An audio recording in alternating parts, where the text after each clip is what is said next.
Peristiwa 114 demo mahasiswa kemarin kita bedah lebih dalam. Sebenarnya apa yang terjadi sih? Bahkan ada sebuah kalimat sederhana yang nyeletuk. Kalau nggak minta jabatan diperpanjang, pasti tidak akan ada demo mahasiswa kemarin. Benarkah begitu? Lalu siapa yang menghembuskan pertama kali meminta jabatan tersebut? Maka mata panah arahnya menjawab pertanyaan tersebut ada seorang menteri yang mengatakan bahwa di bawah sana banyak orang dan pengusaha yang minta jabatan Pak Jokowi diperpanjang. Dikuatkan dengan pernyataan seorang menteri lagi yang serba bisa menambahkan ada data 110 juta orang Indonesia meminta perpanjangan jabatan Pak Jokowi tersebut. Ini jadi polemik. Siapakah manusia yang 110 juta itu? Data dari mana? Kapan surveinya? Pakai apa cara surveinya? Baiklah, kita jelaskan dari data yang kita punya. Kita kemas dengan sederhana untuk menjelaskan peristiwa 114 kemarin. Ini semua dimulai ketika ada survei yang menghitung suara partai politik yang ternyata cukup mengejutkan hasilnya. Yaitu ada 2 partai suaranya naik tinggi luar biasa dan kurang jauh. Sejak saat itulah muasal awal dari peristiwa hingga mahasiswa turun ke jalan. Kok bisa begitu? Kita ulas. Hasil survei, PDIP suaranya naik ke 21%. Partai Demokrat, partai oposisi tersebut naik ke 12%. Partai pendukung pemerintah lainnya turun. Golkar 78%, juga sisanya turun semua termasuk Gerindra sekitar 13%. Pastinya kenaikan suara Partai Demokrat mengejutkan. Kalau utak-atik politik dilakukan, jika semua ini didiamkan sampai tahun 2024, maka diperkirakan Partai Demokrat akan terus naik suaranya, begitu juga PDIP. Ini menarik, ini anomali. Namun ini menunjukkan pemerintah dengan partai pendukung utamanya PDIP agaknya telah terjadi pemisahan bagi konstituen. Alias PDIP saat ini berkesan hanya partai pendukung pemerintah, bukan partai utama pemerintah. Padahal PDIP adalah partainya Pak Jokowi. Namun banyaknya anasir, orang-orang non-partai di sekeliling presiden mendominasi kebijakan untuk kepentingan mereka. Non-partai membuat PDIP kemudian mengambil langkah menjaga jarak. Dan PDIP berhasil mencitrakan hal tersebut.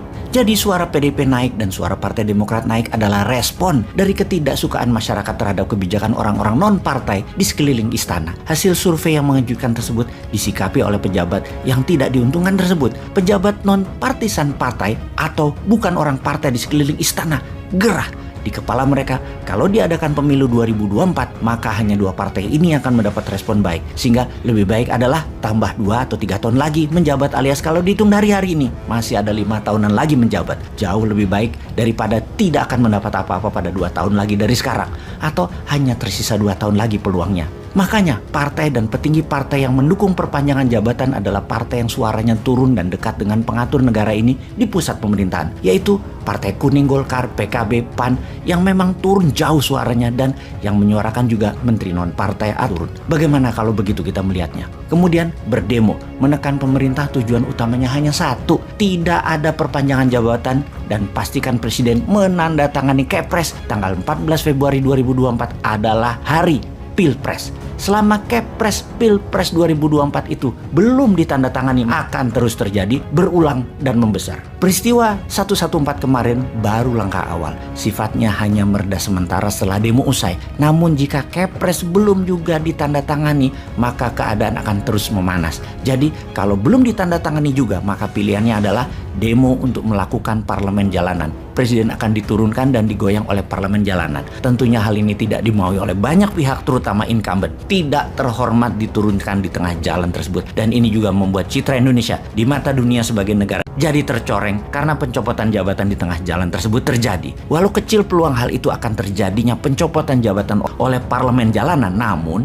tekanan itu hanya bisa mereda kalau pilihannya adalah menekan Kepres Pilpres Februari 24 atau ada collateral damage dicopot. Siapa collateral damage yang memprakarsai perpanjangan jabatan dicopot dari jabatannya sekarang. Pencopotan jabatan ini akan memberikan kedamaian sampai 2024. Atau kalau tidak ingin pencopotan ini dilakukan, maka tanda tangani segera Kepres Pilpres 2024. Itu juga membawa perdamaian sampai 2024. Oh ya, ada yang menarik, kalau pencopotan jabatan tersebut jika dilakukan ternyata akan menguntungkan suara PDIP yang telah berhasil melepas citra sebagai bagian dari anasir di sekeliling istana yang oportunis, yang gak punya konstituen tapi pegang jabatan. Itu yang disebut konstituen oportunis. Kemudian ada pertanyaan fundamental, siapa kira-kira yang jadi sponsor demo? Itu nggak murah loh demo itu, dan nggak mudah dilakukan, akan bermain panjang, biayanya mahal. Tentunya yang punya duit dan tentunya yang nantinya diuntungkan. Amerika Tiongkok? Jawabannya bukan. Kemungkinan kalau kita membaca pakai ilmu who is benefiting,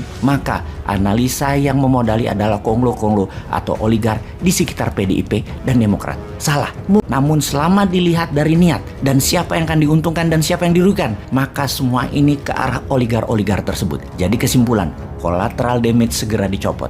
Tanda tangani Pilpres 14 Februari 2024. Indonesia tenang sampai 2024. PDIP dapat daya ungkit, Partai Demokrat dapat sedikit daya ungkit, tapi diuntungkan. Tidak dilakukan segera, pemerintah akan digoyang terus karena membiarkan orang-orang yang tidak punya kredibilitas politik memainkan politik. Dan tetap apapun itu, PDIP suaranya naik, Partai Demokrat suaranya naik. Kok Bosman tahu? Ya di belakangnya juga kolonnya.